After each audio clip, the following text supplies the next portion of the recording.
시간은 대략적인 것만 보려고 합니다. 먼저 본문은 데살로니가전서 4장 16절 17절입니다. 이렇게 되어 있죠. 주께서 호령과 천사장의 음성과 하나님의 나팔 소리와 함께 친히 하늘로부터 내려오시리니 그리스도 안에서 죽은 자들이 먼저 일어나고 그 뒤에 살아서 남아있는 우리가 그들과 함께 구름들 속으로 채어 올라가 공중에서 주를 만나리라. 그리하여 우리가 항상 주와 함께 있으리라. 아멘. 기도하겠습니다. 하나님 아버지, 혼란한 세상 속에서도 흔들림 없이 설 수 있도록 저희에게 진리의 말씀을 주셔서 감사합니다. 저희가 이 말씀으로 인해 흔들리지 않고 주님을 따를 수 있게 도와주시기 원합니다.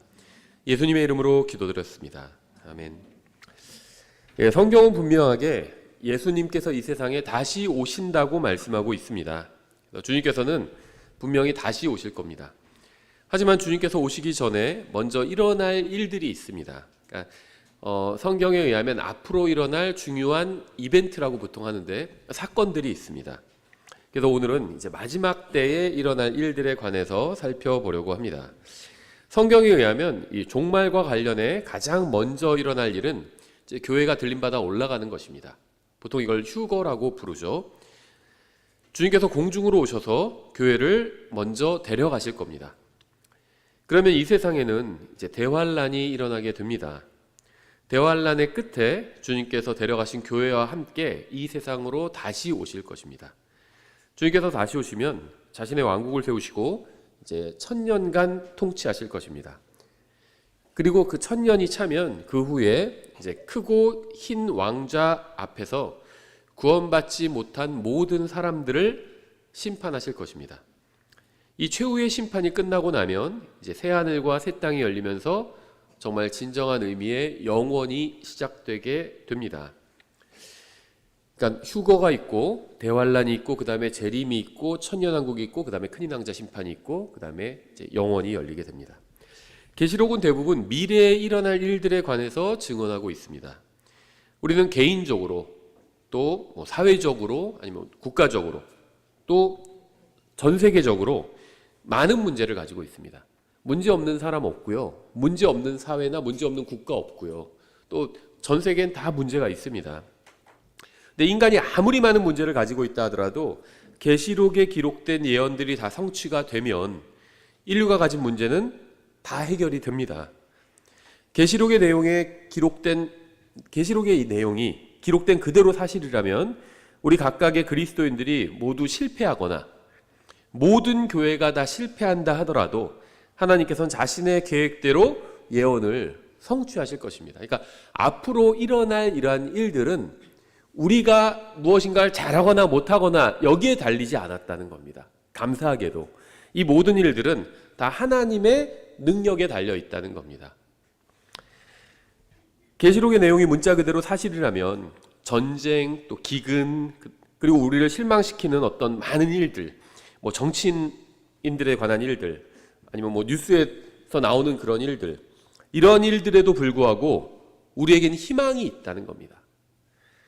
만약 계시록이 문자 그대로 사실이라면 이 세상에서 일어나고 있는 모든 일들이 우리 주 예수 그리스도께서 돌아오시기 위한 준비에 지나지 않는다는 거예요. 첫 번째, 교회는 이 세상을 떠나게 됩니다. 여기서 교회라는 것은 믿는 사람들을 말하는 겁니다. 잘 믿었는지 못 믿었는지 그거는 기준이 아니에요. 왜냐하면요, 우리가 보겠지만 성경에 의하면 믿는 모든 사람들이 다 교회에 속해 있고 들림받아 올라가게 됩니다. 근데 항상 이 정도를 말하는 거 있잖아요. 잘 믿었나 못 믿었나, 이거는 인간의 편에선 기준이 될 수 없어요. 왜냐하면 그거는 누구도 확신을 갖고 얘기할 수 없거든요. 주관적이잖아요. 잘 믿었는지 못 믿었는지. 그래서 성경에 의하면 믿는 사람들은 다 교회에 들어가게 되고 교회는 들림받아 올라가게 됩니다. 종말과 관련해서 가장 먼저 일어나게 될 사건은 이제 휴거입니다. 성경에는 이 휴거의 징조 같은 그런 건 없습니다. 휴거의 징조 이런 건 없어요. 뭐 붉은 암송아지가 뭐 이스라엘에서 뭐 준비되고 있다든지, 성경은 단 한 번도 그런 것을 휴거의 징조라고 말씀하신 적이 없습니다. 휴거와 거의 상관이 없어요. 붉은 암송아지 같은 것은. 지금은 마지막 때입니다. 성경에 의하면 예수님께서 승천하신 후부터 공중으로 오시기 전까지는 다 마지막 때예요. 그러니까 만약에 2000년 이후에 어느 날 주님께서 만약에 오신다면 AD 33년 반부터 지금까지가 다 마지막 때라는 겁니다. 성경은 그렇게 부르고 있어요.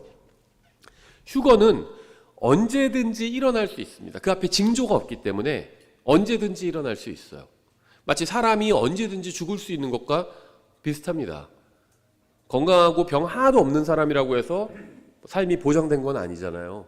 갑자기 교통사고로 죽을 수도 있어요. 그러니까 사람 언제든지 죽을 수 있는 것처럼 휴거도 언제든지 일어날 수 있습니다. 다른 징조가 없어요. 휴거를 위한.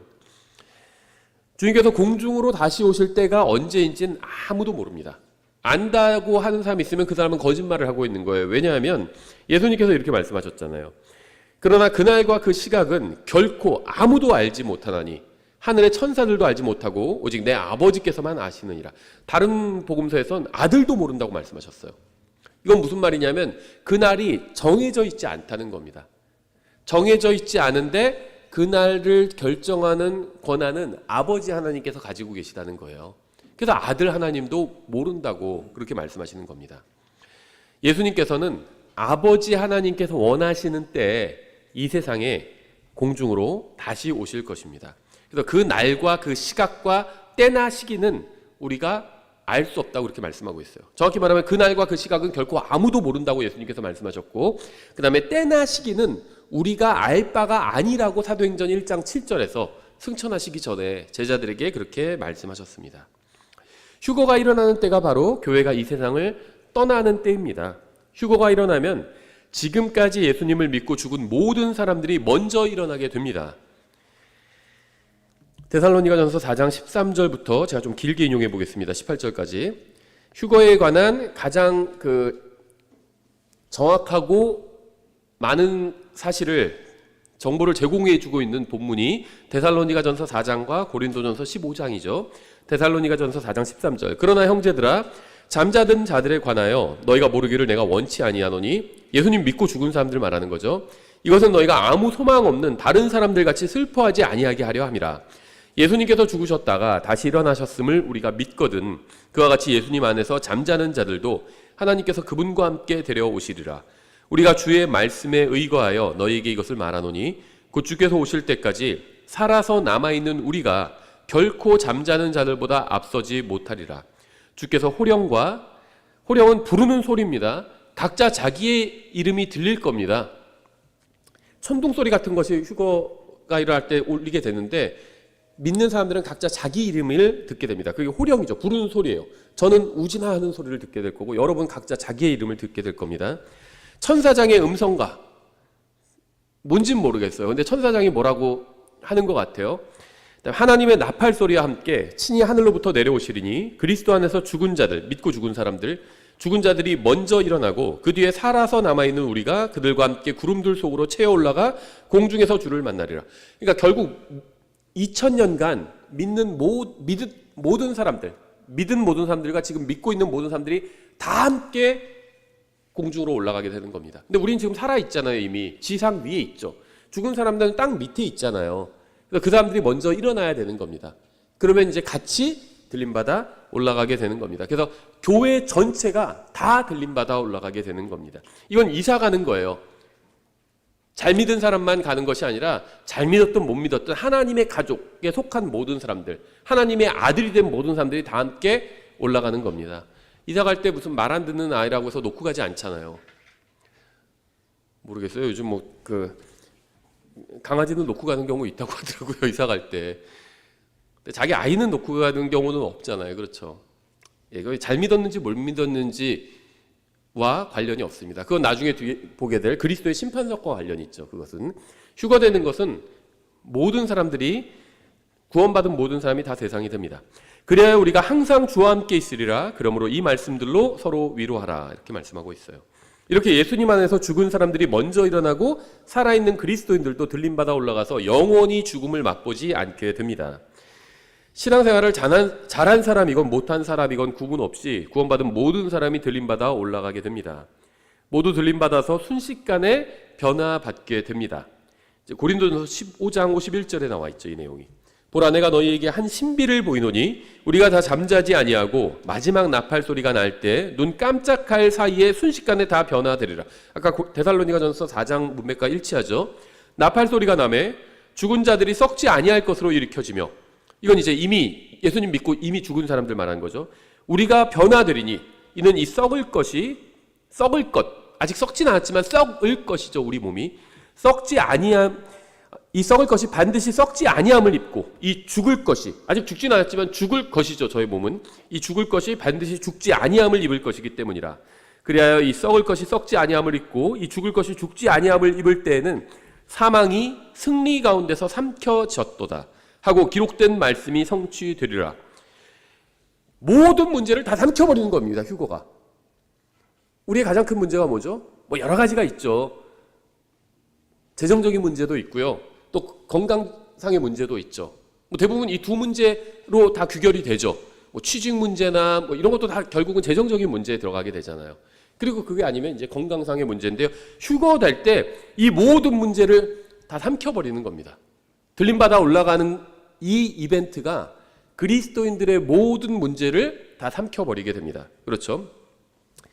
건강 문제 다 삼켜버리는 거예요. 사망이 승리 가운데서 삼켜졌도다 하고 기록된 말씀이 성취되리라. 오 사망아 너의 쏘는 것이 어디 있느냐? 오 무덤아 너의 승리가 어디 있느냐? 그리스도인에게 말씀하고 있기 때문에, 믿는 사람에게 말씀하고 있기 때문에 죽음을 쏘는 것이라고 말씀하고 있어요. 그리스도인에게 있어서 죽음은 쏘는 것과 같다고 말씀드렸죠. 벌이 쏟는 그 정도입니다. 죽음이. 그러니까 슬프고 그리스도인들도 죽음이 두려워요. 하지만 벌이 쏘는 그 정도의 두려움이라는 겁니다. 그리스도인은 어떻게 하지 못해요. 영원한 운명을 바꾸지 못합니다. 오 무덤아 너의 승리가 어디 있느냐? 사망에 쏘는 것은 죄요 죄의 힘은 율법이니라.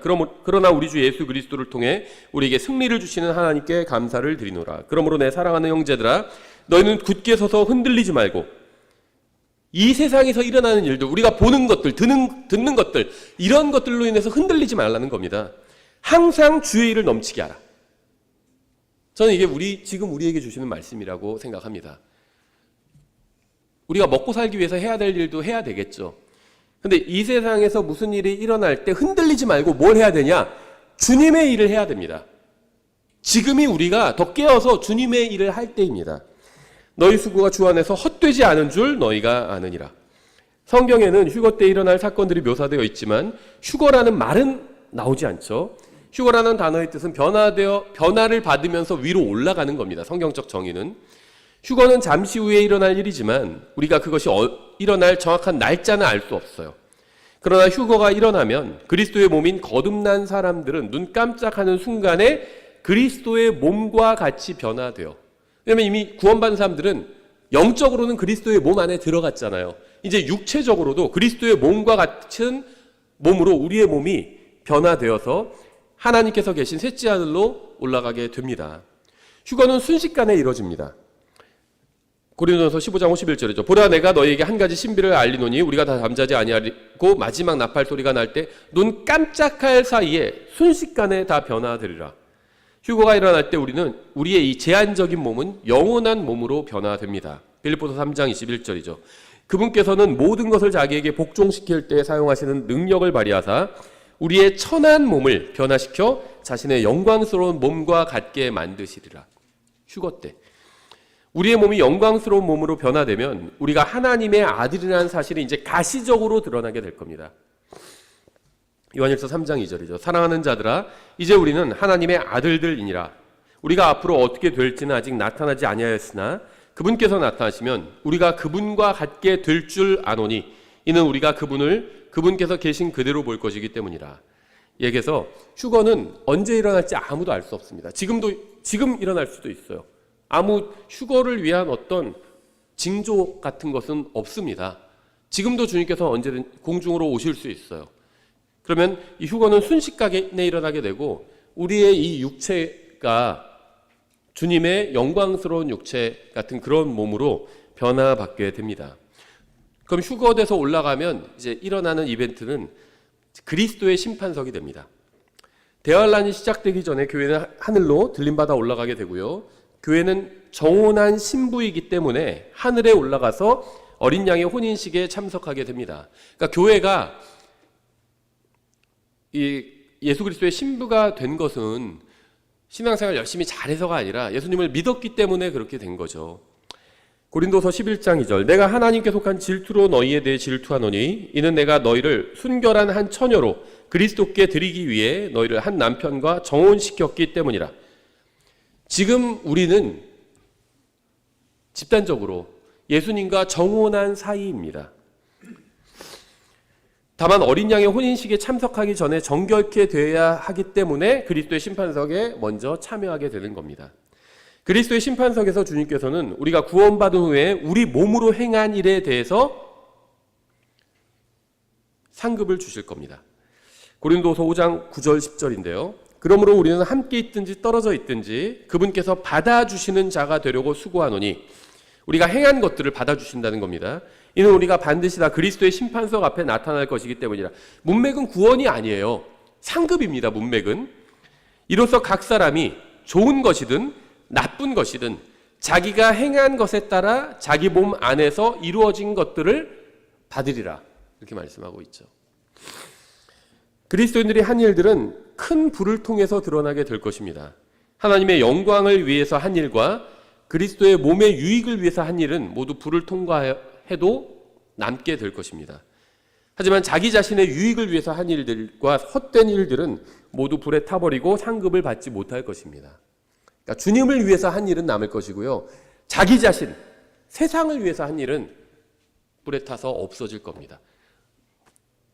나를 위해서 한 일도 세상을 위해서 한 일이나 마찬가지예요.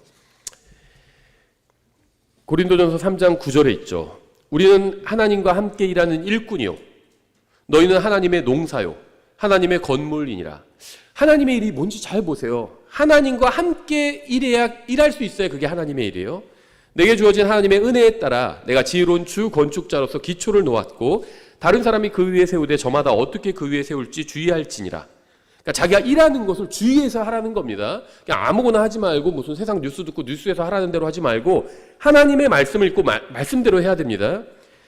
아무도 이미 놓인 기초 외에 다른 기초를 놓을 수 없나니 이 기초는 예수 그리스도시니라. 그런데 어떤 사람이 이 기초 위에 금이나 은이나 보석이나 나무나 건초나 집을 세우면 그 사람의 일이 드러나리라.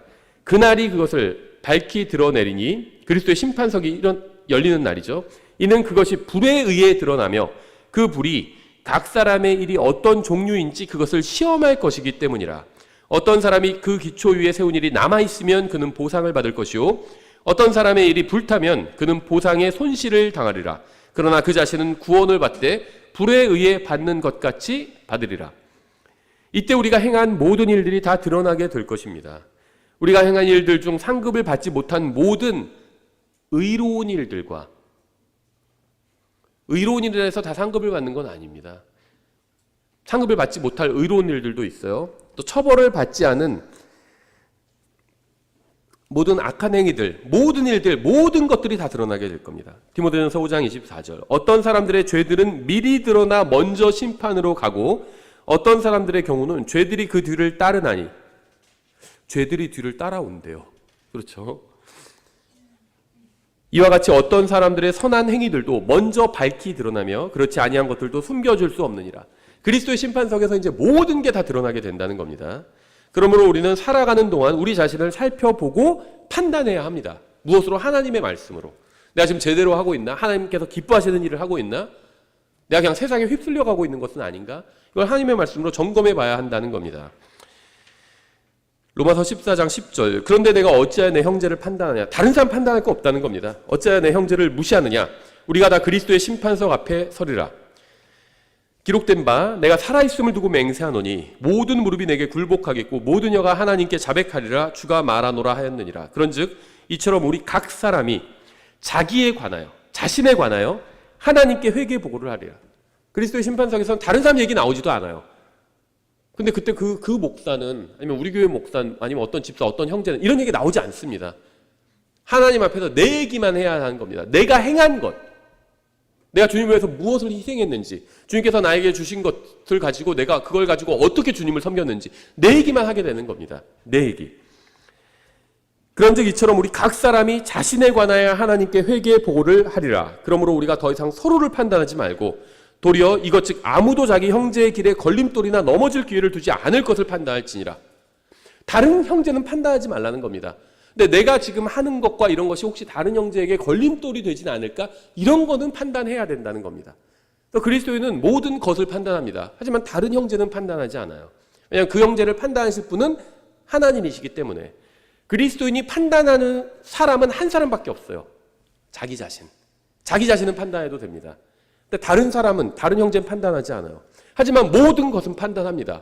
일어나는 모든 것들, 다른 사람이 말하는 것들, 이건 다 하나님의 말씀을 가지고 판단해 보는 겁니다. 그리스도의 심판석에서는 신실한 그리스도인들에게 그 정도에 따라서 5개의 왕관이 주어질 것이다, 이렇게 말씀하고 있죠. 주님께서는 주님의 양떼를 잘 돌본 사람에게 영광의 왕관을 주시겠다고 말씀하셨죠. 베드로전서 5장 4절이죠. 그리하면 목자장께서 나타나실 때 너희가 사라지지 아니하는 영광의 왕관을 받으리라. 이건 양떼를 잘 치는 목자에게 약속된 왕관이죠. 근데 이게 뭐 교회 목사라고 해서 다 자동적으로 이 왕관을 받게 되는 것은 아니죠. 이 왕관은 신실하게 성도들을 돌본 사람만이 받을 수 있습니다. 목사가 아니라도 자신에게 맡겨진 성도들을 실실하게 돌본 다음에 영광의 왕관을 받을 수 있겠죠. 그러니까 사람들이 목사라고 부르느냐 아니냐, 그건 중요하지 않아요. 목사라는 타이틀을 갖고 있지만은 목사의 일을 전혀 하지 않는 사람도 있죠. 경우에는 목사의 타이틀이 없어요. 그런데도 목사의 역할을 하는 사람들이 있습니다. 그 사람이 받는 겁니다. 또 죽기까지 신실한 사람은 생명의 왕관을 받게 될 것이라고 말씀하고 있죠. 계시록 2장 10절. 너는 앞으로 당할 것들 가운데 어떤 것도 두려워하지 말라. 볼지어다 마귀가 너희 중에서 몇 사람을 감옥에 던져 넣어 너희를 시험하리니 너희가 열흘 동안 환난을 당하리라. 너는 죽기까지 신실하라. 그리하면 내가 생명의 왕관을 내게 주리라.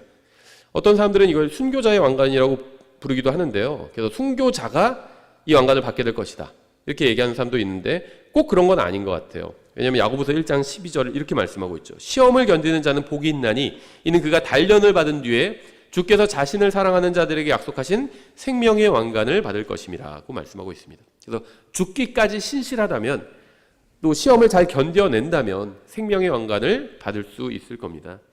또 자신의 몸을 주님께 도구로 내어드린 사람은 썩지 않을 왕관을 받게 될 것입니다.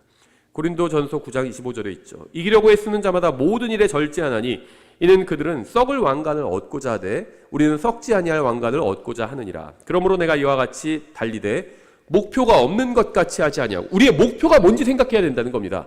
무슨 일을 하고 계획을 세울 때 목표를 생각해 봐야 된다는 거예요. 또 이와 같이 싸우되 허공을 치는 자 같이 하지 아니하며 오직 내가 내 몸을 억제하여 복종하게 함은, 그러니까 자기가 원하는 걸 다 하지 않는다는 거예요. 다른 사람들에게 복음을 선포한 뒤에 어떠한 방법으로든 내 자신이 버림을 받을까 염려하노라. 상급에 있어서 버림을 받을 수 있다는 거죠. 그래서 이 왕관은 육신의 정욕을 이겨내고 몸을 성령님께 복종시키는 사람들이 받게 된다는 겁니다. 그러니까 자기가 원하는 대로 살지 않고 주님께서 원하시는 그 일을 하는 사람들이 받게 된다는 겁니다. 또 복음을 열심히 전하는 사람은 기쁨의 왕관을 받게 되겠죠. 빌립보서 4장 1절. 그러므로 지극히 사랑하고 사모하는 나의 형제들 곧 나의 기쁨이요 왕관이 사랑하는 자들아 이와 같이 주 안에서 굳게 서라.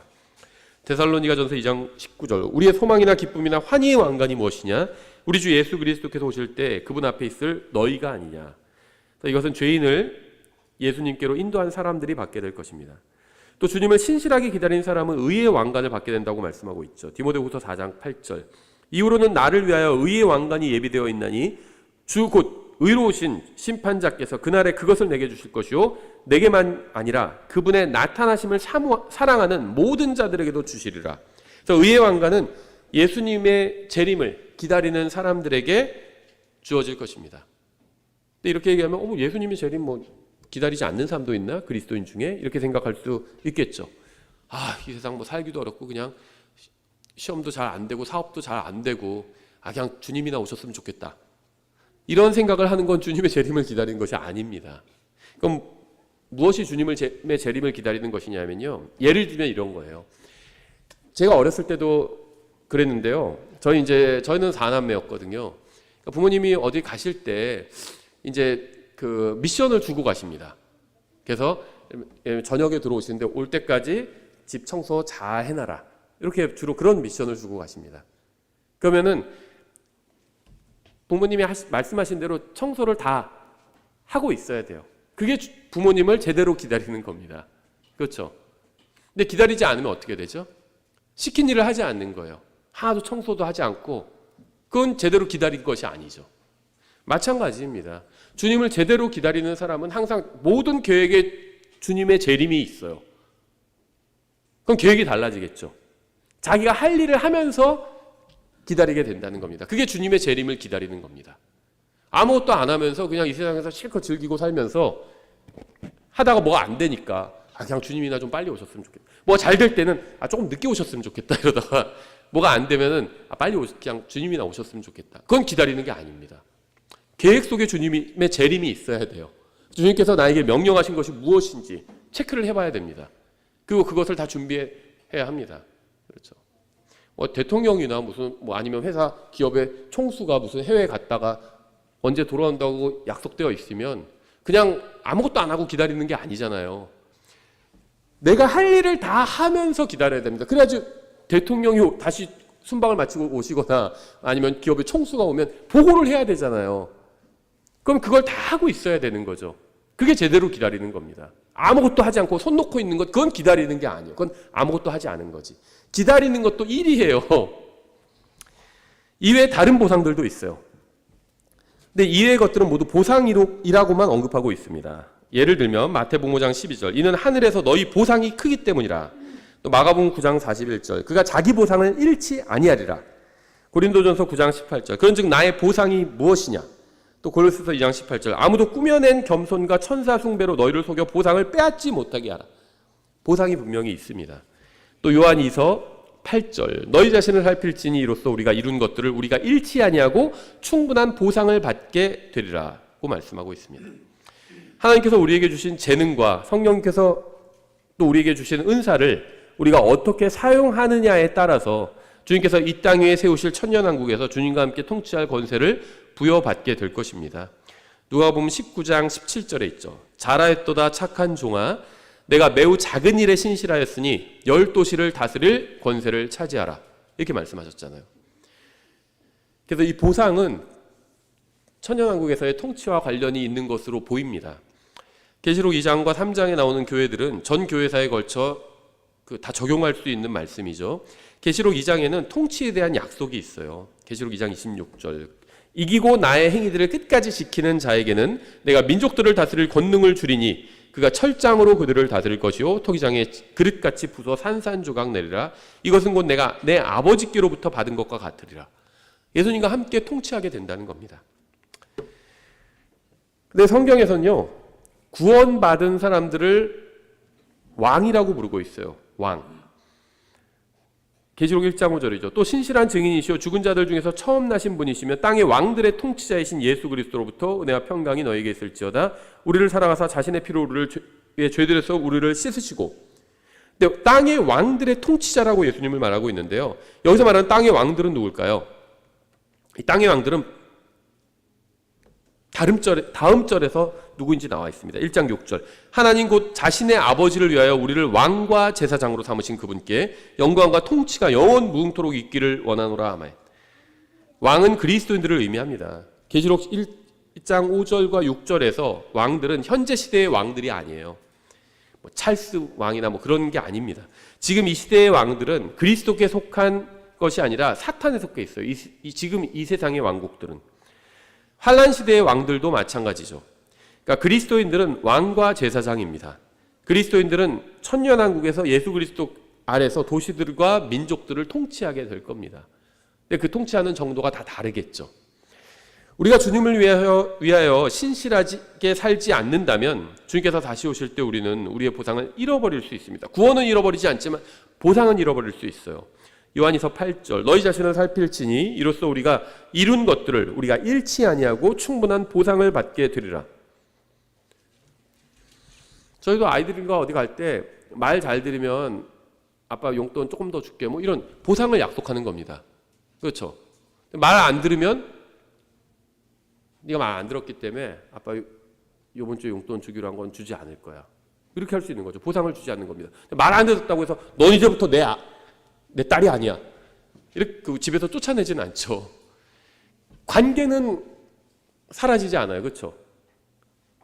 부모와 자식이라는 관계는 사라지지 않습니다. 하지만 보상은 사라질 수 있어요. 우리가 행한 일들이 주님께 기쁨이 되려면 성경대로 행해야 합니다. 시편 19편 11절 주의 종이 또한 이것들로 경고를 받나니, 여기서 말하는 이것들은 하나님의 말씀을 의미합니다. 이것들을 지킬 때 큰 보상이 있나이다. 하나님의 말씀대로 해야 큰 보상이 있는 겁니다. 그리스도인은 좌로나 우로나 치우치는 사람이 아니라 말씀대로 가는 사람이에요. 우리가 하고 있는 일을 살펴봐야 합니다. 우리가 행한 일로 인해서 우리는 주님께 보상을 받게 됩니다. 우리 교회나 부모나 남편이나 아내가 한 일로 함께 보상을 받는 것이 아니라 우리 자신이 행한 일로 보상을 받게 되는 겁니다. 고린도전서 3장 8절 이렇게 말씀하고 있죠. 심는 자와 물 주는 자가 하나이며, 다 일하는 사람들이 다 같은 것을 위해서 일한다는 겁니다. 저마다 자기의 수고에 따라 자기의 보상을 받으리라. 다 함께 주님을 위해서 일하고 있지만 보상을 받는 것은, 상급을 받는 것은 자기의 수고에 따라서 받게 된다는 겁니다. 우리가 성경을 떠나서 다른 사람을 따라가다 보면 보상을 잃어버릴 수도 있어요. 구원은 잃어버리지 않지만 보상은 잃어버릴 수도 있습니다. 예수님께서 다시 오시면 우리에게 보상을 주시겠다고 말씀하셨습니다. 계시록 22장 12절이죠. 보라, 내가 속히 오리니 내가 줄 보상이 내게 있어 각 사람에게 그 행위에 따라 주리라. 이렇게 말씀하셨죠. 골로새서 3장 23절 무슨 일을 하든지 마음을 다하여 주께 하듯 하고 사람에게 하듯 하지 말라. 너희가 상속의 보상을 주께 받을 줄 아나니 이는 너희가 주 그리스도를 섬기기 때문이라. 상속이면 그냥 자격으로 인해서 주는 거 아닌가 이렇게 생각할 수도 있는데요. 세상에선 그렇죠. 상속이 아들이면 정해져 있잖아요. 상속 지분이. 근데 그것만 있는 것이 아니라 기여분이 있죠. 기여분이. 부모님을 더 열심히 섬긴 사람은요 더 받아요. 상속도. 법정 상속분을 넘어서서. 그렇죠. 그러니까 상속의 보상을 주님께 받을 수 있다고 말씀하고 있습니다. 세 번째, 그러니까 실제적으로 이제 교회가 들림받고 다 올라가면 이 세상에서 이제 일어나는 일이죠. 바로 대환란입니다. 교회가 들림받아 올라가고 나면 이 세상에서는 대환란이 시작됩니다. 이 대환란이란 말은요, 성경에서 이제 큰 환란이라고 부르는데요. 예수님께서 직접 사용하신 용어예요. 대환란이라는 말은 전무후무한 환란의 날을 의미합니다. 대환란은 유대인들을 향한 하나님의 계획의 일부입니다. 매맞는 날이에요. 이미 잘못한 게 있습니다. 유대인들은. 그래서 하나님께서는 매맞는 날을 정해 놓으셨습니다. 그게 바로 대환란입니다. 그래서 대환란을 다른 말로 하면 예레미야 30장 7절에선 야곱의 고난의 때라고 부르고 있어요. 야곱이 바로 이스라엘의 다른 이름이잖아요. 그래서 대환란은 이스라엘이 고난받는 날입니다. 왜 고난을 받을까요? 잘못한 게 있기 때문에, 주님을 떠났기 때문에 회초리를 맞는 날이라고 보실 수 있습니다. 성경에는 세 부류의 사람들이 등장하죠. 바로 교회와 유대인과 이방인입니다. 다니엘서 9장 24절에서 이 70일이라는 것이 나오는데요. 하나님께서 유대인들에게 정해주신 70개의 예언의 주라고 보시면 됩니다. 한 주가 우리나라 말로는 7일을 의미하지만 영어에서 이 week, 한 주는 7개 단위를 의미해요. 한 타스가 12개인 것처럼. 그래서 이 문맥에서는 7년을 의미합니다. 근데 7년이 70개가 있는 겁니다. 예언과 관련돼서. 그럼 77에 49니까 490년이죠. 당연히 이것은 이스라엘과 관련이 있는 말씀이에요. 다니엘은 이방인도 아니고 교회 시대의 성도도 아닙니다. 다니엘이 살던 시대는 교회가 아예 존재하지도 않았죠. 다니엘에 예언된 것은 70개의 예언의 주입니다. 7주와 62주는 역사 속에서 이미 지나갔어요. 이제 남은 것은 마지막 한 주입니다. 한 주니까 7년이 되는 거죠. 69주와 마지막 한 주가 이어지지 않고 끊어진 것은 마지막 한 주에 대한 예언 때문이에요. 아주 특별한 예언이 있는데 이 마지막 한 주에 짐승이 등장해서 이스라엘과 언약을 맺게 되는데 아직 그러한 일이 일어나지 않았습니다. 이제 흔히 마지막 때 적그리스도가 등장할 것이다 이렇게 생각하는데요. 사실은 성경에서 보면 마지막 날들의 적그리스도는 이미 있다고 말씀하고 있어요. 그럼 마지막 날에 등장하는 그 한 인물이 바로 사실은 적그리스도가 아니라 성경은 짐승이라고 부르고 있습니다. 계시록에 보시면 짐승이라고 부르고 있어요. 그래서 이 마지막 이 70개의 예언의 주 중에 69개의 주는 성취되었습니다. 이미 역사 속으로. 이제 하나만 남았어요. 이 하나의 예언의 주만 남아있고 이제 미래에 일어나게 될 것입니다. 하나님께서 마지막 한 주에 관해서 이렇게 말씀하셨어요. 계시록 14장 5절에선 42달 동안이라고 말씀하셨습니다. 42달. 또 계시록 12장 6절에서는 1260일이라고 말씀하셨고요. 또 계시록 12장 14절에서는 한 때와 두 때와 반 때라고 말씀하셨습니다. 이걸 정리하면 3년 반인 겁니다. 3년 반. 3년 반은 7년의 절반이죠. 그래서 7년 대환란 중 중간이 됩니다. 그가 많은 사람과 한 일해 동안 언약을 확정하겠고 7년 동안 약속한다는 겁니다. 그 일의 한 중간에 42달이죠. 중간에 희생물과 봉헌물을 그치게 할 것이며 또 가증한 것들로 뒤덮기 위하여 그것을 황폐하게 하되 완전히 끝날 때까지 그리할 것이며 작정된 것이 그 황폐한 곳에 쏟아지리라 하리라. 마지막 남은 한 주 7년의 중간에 짐승은 유대인들과의 언약을 폐기할 겁니다. 그러니까 교회가 들림받아 올라가고 나면 짐승이 사람의 모습으로 나타나서 유대인들과 언약을 맺을 거예요. 평화 협정을 맺을 겁니다. 근데 주의 중간에 그 약속을 깨트리게 된다는 겁니다. 이 7년의 기간이 바로 대환란이고 대환란은 하나님께서 유대인들을 바로잡기 위해서 마련하신 기간입니다. 유대인들을 향한 대환란의 목적은 다니엘서 9장 24절에 잘 나와 있어요. 주께서 내 백성과 이스라엘 내 거룩한 도시에게 예루살렘 70일을 정하셨나니 이것은 범죄가 그치고 죄들을 끝나며 불법에 대하여 화해를 이루고 영존하는 의를 가져오며 환상과 대언을 봉인하고 또 지극히 거룩하신 이에게 기름을 붓고자 함이라. 대환란에 관한 예언들은 교회와 아무 관련이 없습니다. 그리스도인들의 죄는 대환란에서 끝나는 것이 아니라 예수 그리스도께서 십자가에서 다 이루었다고 말씀하셨을 때 끝났어요.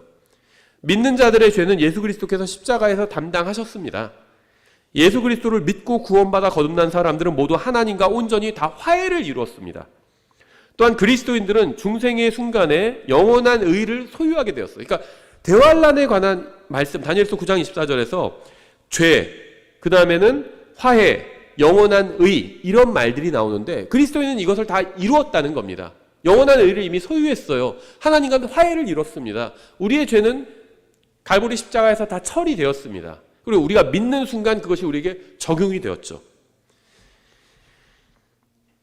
휴거되지 못하고 지상에 남겨진 사람들은 엄청난 고통을 당하게 될 것입니다. 요한계시록 4장부터 19장까지는 특히 휴거 후에 있을 사건들을 집중적으로 다루고 있습니다. 그 기간이 또 7년이라고 말씀하고 있죠. 하나님의 성도들은 이렇게 무서운 일이 일어나기 전에 휴거를 통해서 지구를 떠나게 될 것입니다. 성경은 구원받은 사람은 다시 진노를 받지 않는다고 분명하게 말씀하고 있어요. 이 대환란은 하나님께서 진노를 쏟아 부으시는 때입니다. 계시록에 아주 잘 나와 있죠. 하나님의 진노예요. 대환란 자체가.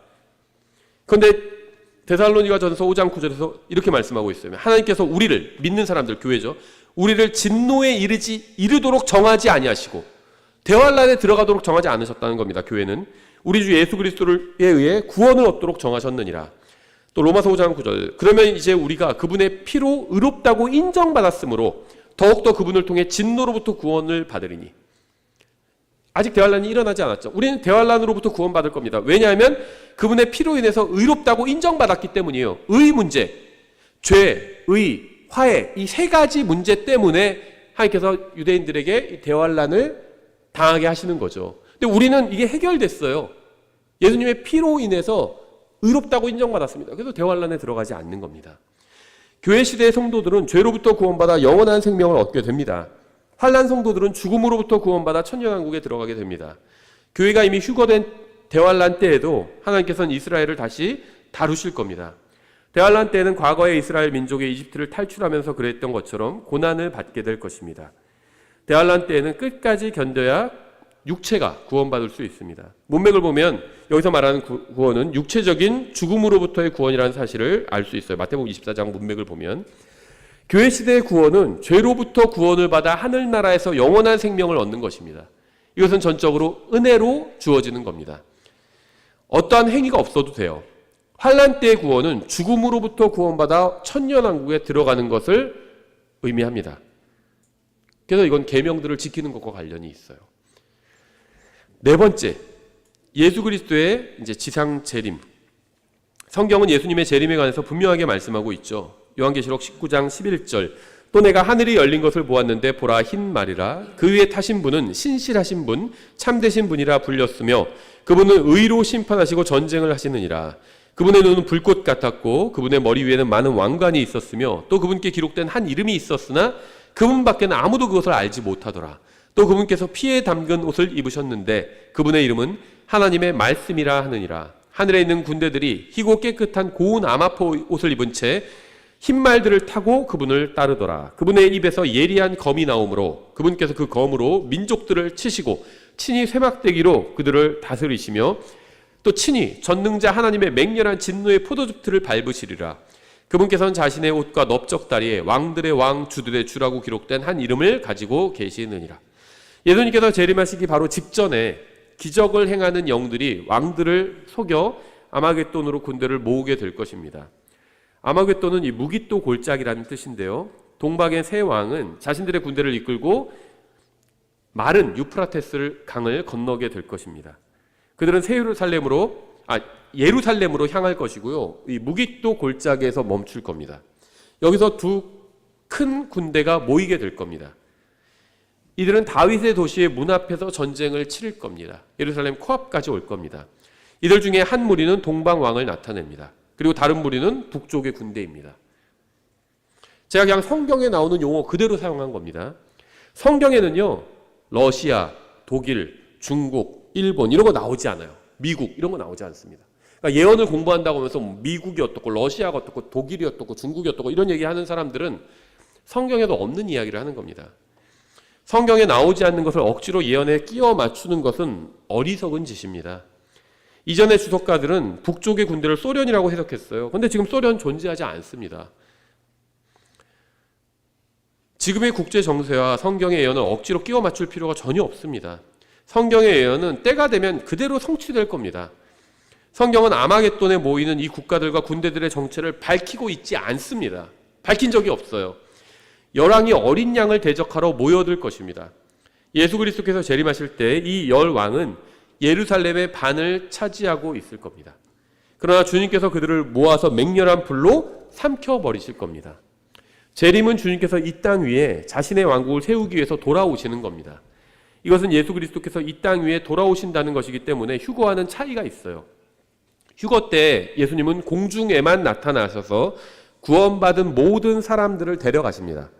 휴거 때는 오직 구원받은 성도들만 예수 그리스도를 만날 수 있습니다. 하지만 재림 때 이 세상의 모든 사람들이 주님을 눈으로 직접 보게 될 것입니다. 예수님께서는 만왕의 왕이요 만주의 주로 이 세상에 돌아오셔서 원수들을 무찌르시고 자신의 왕국을 이 땅 위에 이 세상에 세우실 것입니다. 그러니까 이 세상에서 일어나는 일들이 조금 좋은 일이 일어나든 조금 나쁜 일이 일어나든 그게 그렇게 중요하지 않다는 거예요. 주님의 재림에 아무 영향을 끼치지 못한다는 겁니다. 성경에 기록된 예언에 이 세상에서 일어나는 일들이 아무 영향을 끼치지 못한다는 거예요. 자, 지금 앞으로 일어날 일들, 휴거, 그 다음에 대환란, 재림 여기까지 봤는데 지금 일어나는 일, 이 세상에서 무슨 일이 일어난다 할지라도 아무 영향을 끼치지 못해요. 그래서 우리가 이 세상에서 일어나는 일들로 인해서 마음을 막 엄청나게 졸일 필요는 없다는 겁니다. 이 세상에서 일어나는 일들로 해서 우리 삶이 조금 불편해질 수도 있어요. 그렇죠? 하지만 하나님께서 약속하신 일들은 변하지 않는다는 겁니다. 주님께서 일어나리라고 약속하신 일들에 아무 영향을 끼치지 못한다는 거예요. 지금 이 세상에서 일어나는 일들은. 성경은 예수 그리스도께서 올리브 산으로 돌아오신다고 분명하게 기록하고 있어요. 스가랴서 14장 4절이죠. 그날에 그분의 발이 예루살렘 앞 동쪽에 있는 올리브산 위에 서실 것이요 올리브산이 그것의 한가운데서 동쪽과 서쪽으로 갈라짐으로 심히 큰 골짜기가 생길 것이며 그 산의 반은 북쪽으로 그 산의 반은 남쪽으로 이동하리라. 대환란을 통과하여 살아남은 이스라엘은 자신의 죄를 회개하고 하나님을 찾게 될 것입니다. 예레미야서 50장 4절에 나와 있죠. 주께서 말씀하시느니라 그 날들과 그때 이스라엘 자손이 유다 자손과 함께 돌아오되 그들이 울면서 가겠고 그들이 가서 주 곧 자기들의 하나님을 구할 것이며 그들이 자기 얼굴을 시온으로 향하게 하고 거기로 가는 길을 물어 이르되 오라 우리가 결코 잊을 수 없는 영원한 언약으로 주와 연합하자 하리라. 대환란 마지막 때 이렇게 된다는 겁니다. 이사야서 66장에서도 이스라엘의 회개가 한순간에 이루어진다고 말씀하고 있어요. 이스라엘의 회개는 하나님의 역사에 의한 것입니다. 지금 이스라엘 회개하지 않았죠. 세상 이스라엘 그냥 세속 국가를 세웠을 뿐입니다. 그건 성경의 이스라엘과는 관련이 전혀 없어요. 지금 이스라엘은 성경의 이스라엘과는 관련이 없습니다. 회개하고 돌아와야 되는데 회개하지 않았잖아요. 예수님 아직도 거부합니다. 그래서 지금 이스라엘은 성경의 예언과는 전혀 무관하다는 겁니다.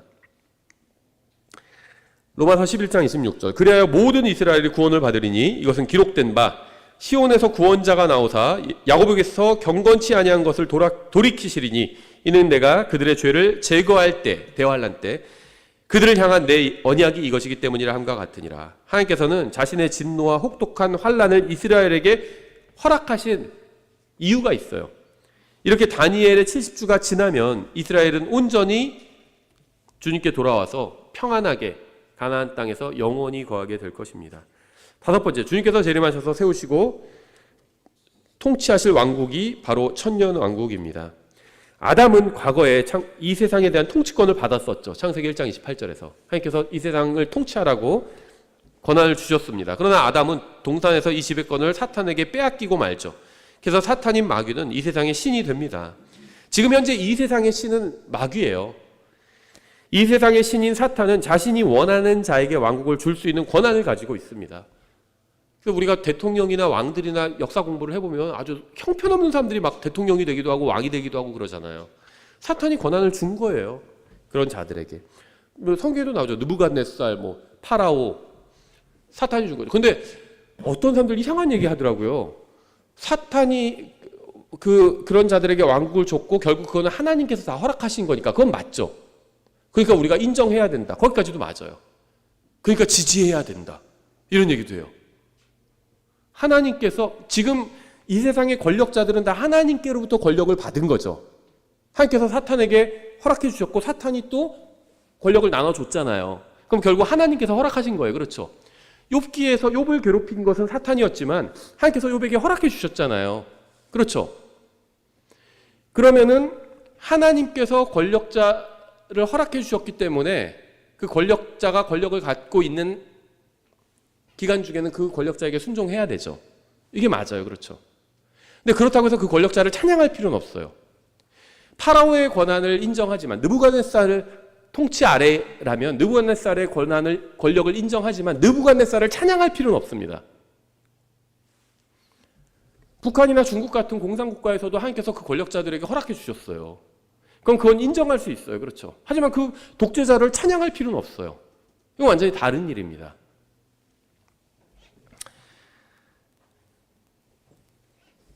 지금은 이방인의 때입니다.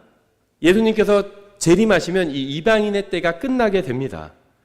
계시록 11장 15절 일곱째 천사가 나팔을 불매 하늘에 큰 음성들이 있어 이르되 이 세상 왕국들이 우리 주와 그분의 그리스도의 왕국들이 되었으니 그분께서 영원 무궁토록 통치하시리로다 하니 천년왕국을 주님께서 재림하셔서 세우시게 됩니다. 어린 양의 혼인잔치가 시작되면서 그 다음에는 재림으로 이어지죠. 주님께서는 전사 같은 분이시고 어두운 때에 도둑같이 오실 겁니다. 주님께서 재림하실 때 수만의 성도들과 함께 오실 겁니다. 이들 수만의 성도들은 두 무리의 군대라고 성경은 그렇게 부르고 있어요.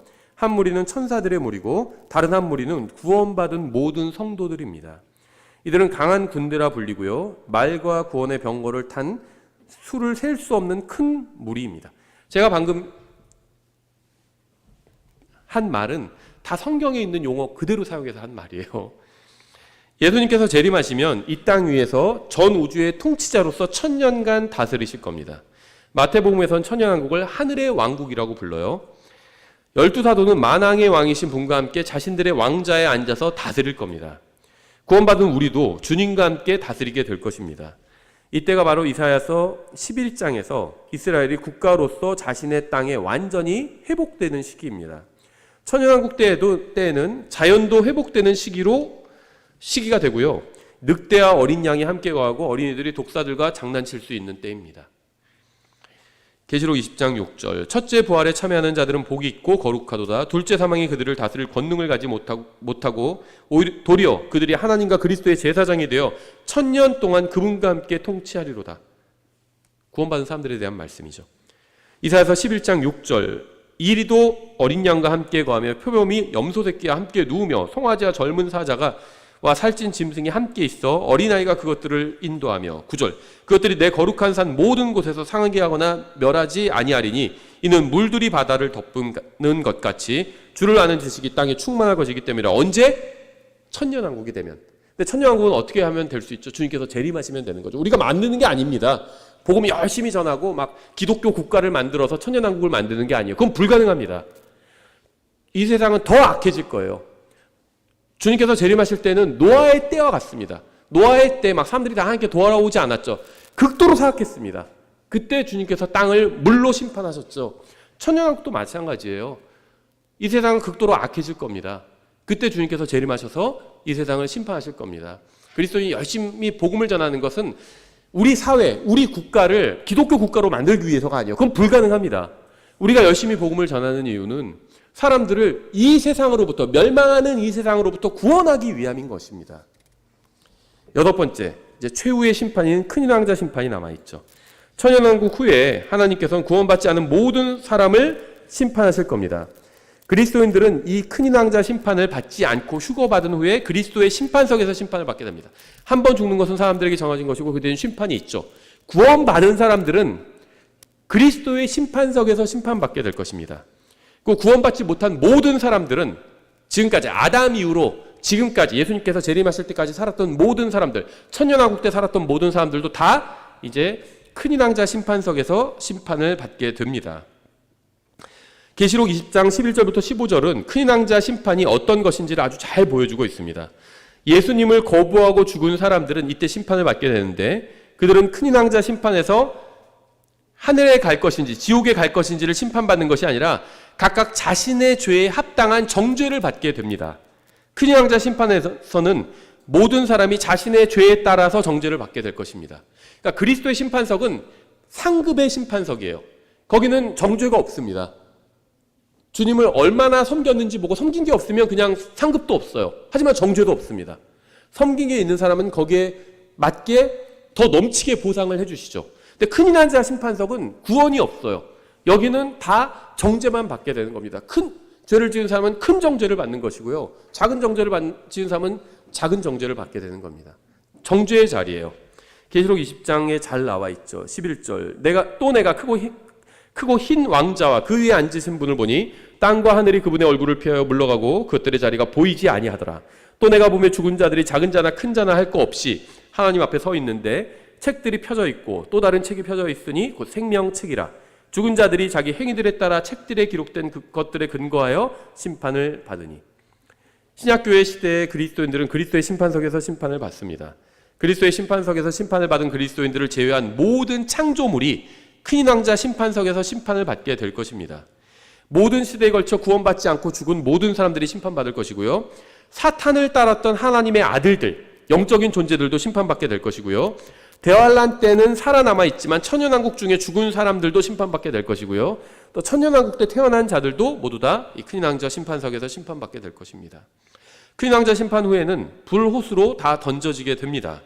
계시록 20장 14절에 나와 있죠. 사망과 지옥도 불못에 던져지니 불호수에 던져지니 이것은 둘째 사망이라. 누구든지 생명의 책에 기록되지 못한 자들은 불호수에 던져지더라고 말씀하고 있습니다. 생명의 책에 기록되지 않은 모든 사람들이 모든 존재가 불호수에 던져질 것입니다. 큰인왕자 심판이 끝난 후엔 이제 새하늘과 새 땅이 열리게 됩니다.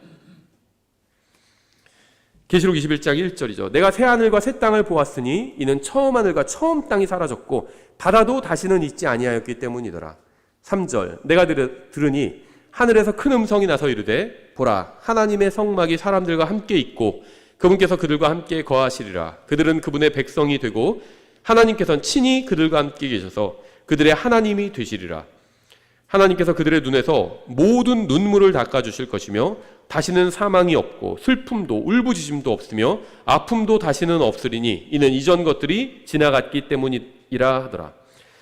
계시록 22장 3절 다시는 저주가 없을 것이며 하나님과 어린 양의 왕자가 그 안에 있어서 그분의 종들이 그분을 섬기고 그분의 얼굴을 볼 것이요 그분의 이름이 그들의 이마 안에 있으리라. 거기에는 밤이 없어서 등잔불이나 햇빛이 그들에게 필요 없으리니 이는 주 하나님께서 그들에게 빛을 주시기 때문이라. 그들이 영원 무궁토록 통치하리라. 오늘 저는 앞으로 일어날 일들에 관해서 아주 간략하게 말씀드렸습니다. 적어도 이거는 1007년간의 기간, 1007년이 넘는 기간을 제가 1시간이 안 되는 50분 만에 간략하게 말씀드렸어요. 이 일들은 주님께서 공중으로 오시는 것에서부터 이제 시작이 됩니다. 휴거를 위한 징조는 없지만 재림을 위한 징조는 있어요. 천년왕국을 위한 징조도 있습니다. 재림을 위한 징조는 휴거예요. 천년왕국을 위한 징조는 재림입니다. 그래서 휴거가 일어나고 나면 이제 오늘 우리가 살펴본 이 일들이 도미노처럼 쓰러지면서 일어나게 됩니다. 하루빨리 주님께서 공중으로 오시는 그날이 오기를 간절히 기다립니다. 계시록 22장 20절 이렇게 말씀하셨죠. 이것들을 증언하신 분께서, 제가 지금 다 일일이 성경 구절 주소를 말하지는 않았지만 100개 정도 인용했어요. 109절 정도를. 이것들을 증언하시는 분께서 이르시되 내가 반드시 속히 가리라 하시는도다. 아멘. 주 예수님이여 과연 그와 같이 오시옵소서. 기도하겠습니다. 하나님 아버지, 저에게 복된 소망을 주셔서 감사합니다. 저희는 이 세상에서 나그네요 또 순례자임을 고백합니다. 저희가 원하는 단 한 가지는 바로 주님께서 속히 오시는 것입니다. 주님께서 성경에 예언하신 모든 것이 기록된 그대로 성취될 것을 믿습니다. 얼굴과 얼굴로 주님을 만나는 그날까지 저희가 한눈 팔지 말고 주님께서 주신 사명을 신실하게 수행할 수 있게 도와주시기 원합니다. 예수님의 이름으로 기도드렸습니다. 아멘.